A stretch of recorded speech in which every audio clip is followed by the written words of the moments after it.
Hello friends, hi. మా ఇంట్లో ఈరోజు మా పిల్లలు చెప్పినా కూడా వినలేదు. ఓకే పోనీలే అని వదిలేసిన. మట్టి వినాయకుడిని చేసి పూజ చేస్తాం మమ్మీ అని అంటే సరే అని ఒప్పుకున్నాను అనమాట. అయితే వాళ్ళు ఏం చేసిళ్ళు, బంకమట్టి తీసుకొచ్చి, ఎక్కడి నుంచి తీసుకొచ్చిందో ఏమో తెలియదు. బంకమట్టి అయితే తీసుకొచ్చి వినాయకుడు చిన్న చిన్న వినాయకుడిని వేసి ఇంట్లో పెట్టింది. నేను ఎప్పుడైనా మా పిల్లల సరదాగా చేసుకునే పనులు నేను ఎప్పుడు కాదనను. వాళ్ళకు ఎప్పుడు నేను సపోర్ట్గానే ఉంటాను.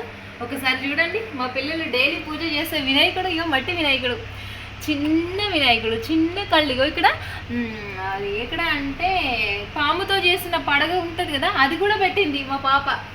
మీకు కనబడతలేదు, చూపిస్తా. ఇదిగో అదిగో పాముతో చేసిన పడగ విప్పుడు అన్నమాట, పడగ విప్పిందన్నమాట వినాయకుడి దగ్గర. సో అది ఇదిగో ఇది జంజరం అంట, ఇది విగ్రహం అంట. అన్ని రకాలుగా, ఎన్ని రకాలుగా పెట్టాలో అన్ని రకాలుగా పెట్టి అయితే పూజ చేస్తున్నారు. సో వాళ్ళ సాటిస్ఫాక్షన్ కోసం, వాళ్ళ సరదాలు ఎప్పుడు కాదనద్దు మనం. చిన్న చిన్న సరదాలే వాళ్ళకి కావాల్సింది. సో ఒప్పేసుకున్నా, పెట్టుకున్నారు. అట్లా ఉడతా భక్తి అంటారు కదా, వాళ్ళకి ఏం చేయాలనిపిస్తే అది చేస్తానన్నమాట. చేసి దాన్ని పెట్టి స్కూల్కి వెళ్తున్నారు ప్రస్తుతానికి అయితే. ఓకే సరే మరి, బాయ్.